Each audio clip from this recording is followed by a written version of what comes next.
시청자 여러분 안녕하십니까? LJ부동산연구소 임종우 소장입니다.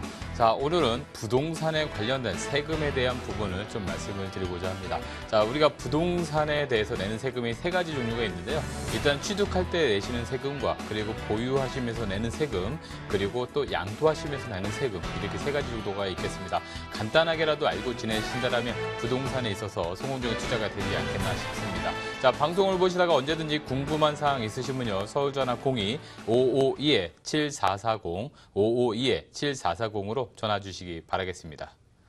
자, 오늘은 부동산에 관련된 세금인데요. 참, 세금의 종류는 상당히 여러 가지가 있습니다. 그렇기 때문에 우리가 부동산에 있어서 좀 짚고 넘어가실 부분들이 바로 이 세 가지가 있겠습니다. 취득할 때 내시는 세금이 있겠고요. 그리고 또 부동산을 보유하시면서 내는 세금, 그리고 양도하면서 내는 세금이 있겠습니다. 자, 예전에도 양도소득세에 대한 부분이라든가 또는 취득세에 대한 부분이 얘기했을 때 외국 선진국 사례에서는 보유할 때 내는 세금이 오히려 취득하거나 양도할 때 내는 세금보다 훨씬 더 많다라는 얘기를 통해서 취득세가 한동안 감면됐던 사례가 있었습니다. 자, 취득 시에 내는 세금을 바로 우리가 취득세라고 얘기를 하는데, 예전에는 취득세와 등록세를 같이 별도로 내겠지만 이제는 취득세를 하나로 해서 통합적으로 관리하고 있겠습니다. 자, 여기서 내는 세금은 바로 지방세인데요. 우리가 부동산을 취득할 때 내는 세금은 그 지방자치제로 소속이 된다라고 보시면 되겠습니다. 예를 들어 서울 지역 안에 마포구라든가 여러 구 자체에서 취득세를 납부를 하면 된다라고 보시면 되겠고요. 자, 두 번째는 보유하면서 내는 세금이 되겠습니다. 자, 보유하면서 내는 세금은 첫 번째가 재산세가 있겠죠. 1년에 두 번 내는 재산세가 있을 것이고요. 또 일정 금액 이상이 된다라면 종합부동산세. 실제로 이 종합부동산세를 낸다라고 하면 많은 자산을 좀 가지고 있다라고 치부하는 경우가 좀 있겠습니다. 자, 그리고 소득세와 부가세라는 게 있습니다. 자, 임대소득세. 최근 들어서 이 주택에 대해서 임대소득세가 과세된다라는 부분으로 많은 분들이 궁금해 하셨는데, 이제 2019년도로 또 유예가 됐기 때문에 당분간은 또 임대소득세에 대한 부분은 조금 더 이제 관심을 좀 바깥에 있지 않겠나라고 생각됩니다. 자, 두 번째는 이제 부가세. 자, 우리가 주택이 아닌 것에 대해서는 매월 임대료에 대한 부가세도 발생하기 때문에 이 부분도 한번 짚어보시는 것이 중요하겠다라고 말씀드리고, 제일 마지막으로 이제 양도세입니다. 부동산을 양도할 때는 이제 양도세가 나가게 되는데, 이 양도세 같은 경우에는 지방세가 아니라 이제 국세로 들어갑니다. 그래서 정부에서 이제 걷는 세금이기 때문에 양도하면서 소득이 생기는 곳에 내는 세금이 바로 양도소득세다. 일반적으로 양도하면 무조건 세금이 붙는다고 생각하시는 분도 계시는데, 소득이 있어야지 세금을 내게 됩니다. 그래서 소득이 누진세로 많으면 많을수록 많이 내시고요. 적으면 적은 대로 좀 적게 내는 방식이다라고 보시면 되겠고, 특히 1가구 1주택자들은 이 양도소득세에 대해서 비과세를 받을 수 있는 규정이 있기 때문에 이 1가구 1주택 비과세를 적극적으로 활용해 보시는 것이 좋을 듯 싶고요. 또 상속이나 증여를 했을 때는 또 상속세와 증여세를 낸다라는 점을 한번 짚고 넘어가시면 좋을 것 같습니다. 자, 일단은 취득세부터 한번 살펴보겠는데요. 자, 이 취득세 같은 경우에는 면적이라든가 금액에 따라서 비율이 좀 다릅니다. 자, 일반적으로 우리가 소형 면적의 주택을 많이들 이제 취급을 하시는데요. 일반적 소형주택이라면은 이제 가격대가 좀 저렴하겠죠. 그래서 6억 원 이하인 경우에 면적이 85제곱미터 이하게 되면은 취득세는 1%가 되겠습니다. 1%에다가 대략적으로 농어촌 특별세라든가 지방교육세 등을 합쳤을 때는 통상적으로 저희가 1.1%에서 1.3%까지를 취득세 납부가 된다라고 보시면 되겠고요. 또 가격적인 부분이 6억에서 9억까지는 2%, 그리고 9억이 초과하게 되면은 3% 구간에 모인다라고 보시면 되겠습니다. 이렇게 가격에 따라서 1% 구간과 2% 구간이 있고요. 그래서 작은 주택, 5억 미만의 작은 주택을 사실 때는 1.2% 정도가 취득세다라고 보시면 되겠고, 단독주택이나 다가구 주택처럼 좀 고가의 주택, 그리고 또 강남권에 있는 이런 아파트들을 매입하실 때는 약 3% 정도에서 농어촌 특별세라든가 또는 지방교육세를 합쳤을 때는 약 3.4에서 3.5% 정도가 취득세로 나가신다라고 생각하시고 투자하는데 이 자금 계획을 세우시면 좋을 듯 싶습니다. 자, 두 번째로는 이 취득세에 있어서 좀 전에 말씀드린 건 주택이었었고요. 주택 아닌 그 외 같은 경우에는 일반적으로 4%다라고 보시면 되겠습니다. 주택만 감면 대상에 들어간 겁니다. 원래 주택이 일반적으로 4%에서 주택이 그동안에는 50% 할인되고 있던 부분에서 일정 규모 이하 같은 경우에 또 50%를 할인되고 있었는데 이것이 이제는 영구적으로 인하가 됐다는 것이죠. 그래서 주택 위의 것은 원래인 4%대가 맞습니다. 그래서 예를 들어서 우리가 똑같이 생긴 도시용 생활주택과 오피스텔인데 오피스텔은 일반적인 취득요소인 4%에다가 농어촌 특별세라 지방교육세를 합친다면 4.6%의 취득세가 나옵니다. 하지만 똑같은 건물에 똑같이 생긴 도시형 생활주택은 주택이기 때문에 앞에서 보신 것처럼 6억 원 이하로 했을 때는 1.2% 정도의 취득세가 나온다는 것이 바로 차이점이다라고 보시면 되겠습니다. 그래서 주택 위의 것들은 모두 4.6%다라고 보시면 되겠고요. 혹시 건물을 새로 짓거나 해서 보존등기, 새로 져서 우리가 출생신고하는 걸 보존등기라고 얘기를 하는데 이렇게 보존등기를 하게 되면 2.8% 그리고 상속이라든가 증여를 하게 되면 각각 2.8%와 3.5%에서 취득세를 내시면 된다라고 좀 보시면 좋을 듯 싶습니다. 자, 보유할 때 내는 세금이 아까 재산세와 그리고 종합부동산세라고 말씀드렸었는데 자, 재산세 같은 경우에는 과세 기준일이 매년 6월 1일입니다.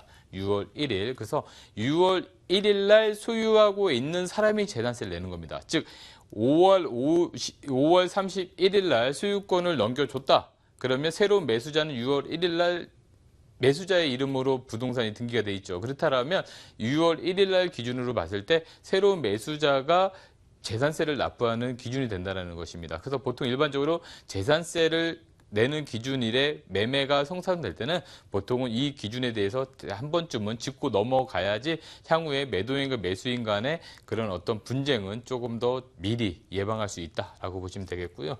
보통 과세할 때 1년에 2번 정도로 과세합니다. 자, 과세 기준은 6월 1일이지만 자, 건물분에 대해서 이제 재산세 2분의 1이 되고요. 또 토지분에 대해서 2분의 1 이렇게 나눠서 가기 때문에 약 1년에 2번의 재산세를 그러니까 하나의 재산세를 2번에 나눠서 낸다고 보시면 되겠습니다. 건물분과 토지분.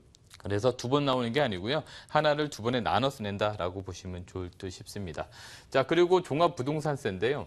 자, 종합부동산은 예전에 부동산 경기가 굉장히 과열됐을 때 이제 나온 법이 되겠죠. 그래서 그때 당시에는 부부 합산과세 지금은 부부 합산과세가 아니지만 그때는 부부 합산해가지고 금액이 일정 부분 초과되면은 과세를 했었던 겁니다. 자, 지금도 보신다면 합산한 금액, 그러니까 주택의 공시가격입니다. 시세가 아니라 주택의 공시가격이 6억 원을 초과하게 되면 그 초과분에 대해서 이제 종합부동산세를 내게 되고요.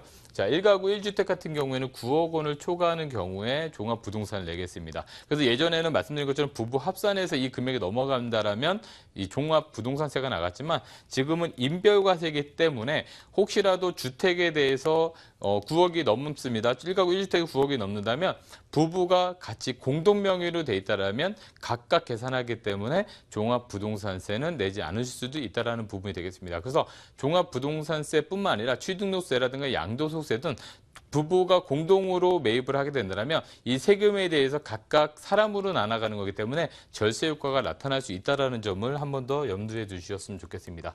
자, 종합부동산 과세 대상을 보신다면 주택하고 토지가 되겠습니다. 자, 종부세는 상가는 포함되지 않는다는 점입니다. 주택하고 토지. 그래서 다주택자들은 좀 전에 말씀드린 것처럼 6억 원, 그리고 1세대 1주택자 같은 경우에는 9억 원 이상이 되겠고요. 나머지 토지에 대한 부분은 5억이나 또는 80억 이상이 되기 때문에 일반적으로 주택에 대한 부분을 조금 더 신경 써서 보시면 좋을 듯 싶습니다. 자, 그리고 임대소득세에 대해서 많이들 관심 있으셨는데 지금 2017년도부터 한다고 했다가 또 19년도로 유예됐기 때문에 지금은 이제 조금 더 관심을 예전만큼은 안 두시는 것 같은데요. 보통 일반적으로 지금까지는 2천만 원 이하는 비과세를 받았지만 이제 주택 임대소득세에 대한 부분들이 2주택이 이상이 된다라고 했을 때는 이제 2천만 원 이상은 종합과세 그리고 2천만 원 미만은 분리과세로 해서 가기로 했었습니다. 그리고 또 3주택 이상 경우에는 주택에 대해서 전세 부분이 3억 원 이상 되는 부분을 간주 임대료로 그러니까 은행에 넣어놨을 때 예금 이자만큼에 대한 부분은 간주 임대료로 적용시키겠다라고 했었는데 이게 이제 시간이 좀 더 유예됐기 때문에 그냥 알고만 지나가셔도 좋을 듯 싶습니다. 자, 부가세입니다. 부가세인데 우리가 상가나 또는 오피스텔을 사실 때요.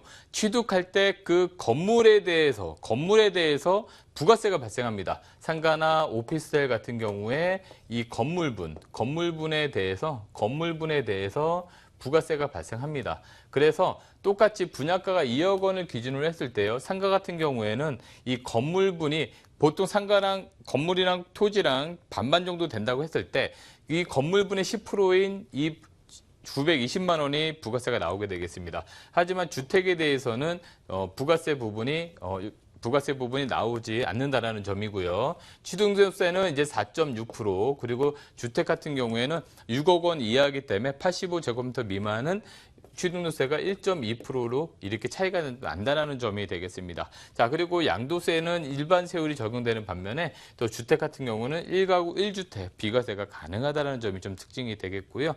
자, 이 부가세 부분, 임대료에 대한 부가세 부분을 한 번 더 살펴볼 텐데 여기서 상가에 대한 부가세는 일단 내셨다가 사업자 등록을 내시면서 다시 환급을 받는 구조 되겠고요. 자, 임차인에게 월 임대료의 10%를 임대인이 받고 세금계산서를 발행해 줍니다. 그렇다면 임차인은 세금계산서를 통해서 이걸 경비로 처리하게 되겠고요.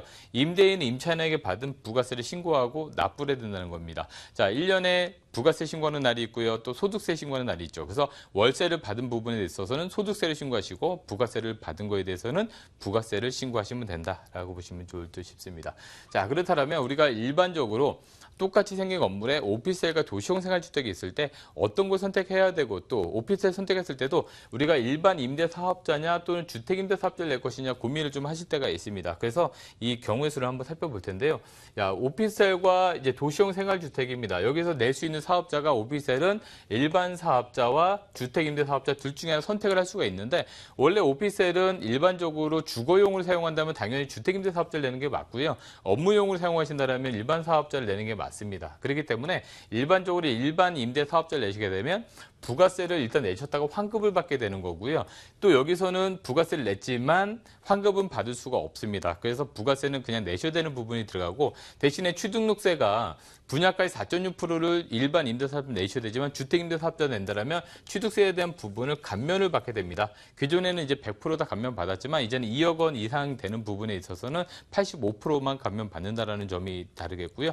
양도세 같은 경우는 둘 다 일반적으로 6에서 38% 일반 세율 규율이 되는 부분이 되겠고요. 주택수의 일반 임대사업자는 업무용으로 사용하기 때문에 주택수에 포함이 안 되고, 자, 이 주택임대사업자에 대해서는 주택수에서 제외된다는 점, 즉 1가구 1주택자가 자기가 거주하면서 비과세 받는 걸 그대로 유지할 수 있다는 점이 특징이 되겠습니다. 자, 그렇다면 도시형 생활주택과 비교해 봤을 때는 똑같이 주택임대사업자를 내시게 되겠고요. 또 신고를 하신 후에 취득세에 대한 부분을 감면을 받으시면 되는 부분이 되겠고, 여기서도 마찬가지로 임대소득세에 대한 부분은 좀 전에 말씀드렸던 2천만 원 이하는 비과세고 그 이상 된다라는 부분들은 이제 앞으로 2019년도부터 신경을 좀 쓰시면 된다라는 점이 차이가 나겠습니다. 자, 여기서 일반 임대 사업자는 약 주택의 사업자에 대해서 10년 정도 유지해 주셔야 되고 주택임대 사업자는 4년에 유지를 해 주시면 이런 부분들이 잘 맞아떨어진다라고 보시면 좋을 것 같습니다. 자, 이렇게 우리가 부동산에 있어서 세금에 대한 부분을 좀 더 살펴봤는데요. 자, 부동산의 큰 틀은 전체적인 부동산 흐름을 살펴보는 거고 두 번째로는 지역과 상품에 대한 부분입니다. 그리고 마지막에 이제 세금에 대한 절세 부분까지 생각하기 위해서 취득세라든가 보유세 그리고 양도세까지 신경 쓰게 되는 건데요. 자, 이런 부분들을 총괄적으로 다 말씀드리는 시간을 가지고 있죠. 매주 수요일 오후 2시입니다. 매주 수요일 오후 2시에 소액으로 투자할 수 있는 방법과 그리고 지금 같은 시기에 부동산을 어떻게 투자해야 되는지 그 부분에 대해서 보다 자세하게 살펴보도록 하겠습니다. 자, 지하철 5호선과 6호선 환승역인 공덕역 6번 축으로 오시면 되겠고요. 매주 수요일 오후 2시에 선착순 10명만 진행되고 있으니까요. 서울전화 02-552-7440으로 전화 주시고 방송을 보시다가 언제든지 궁금한 사항도 똑같이 전화 주시면 고맙겠습니다.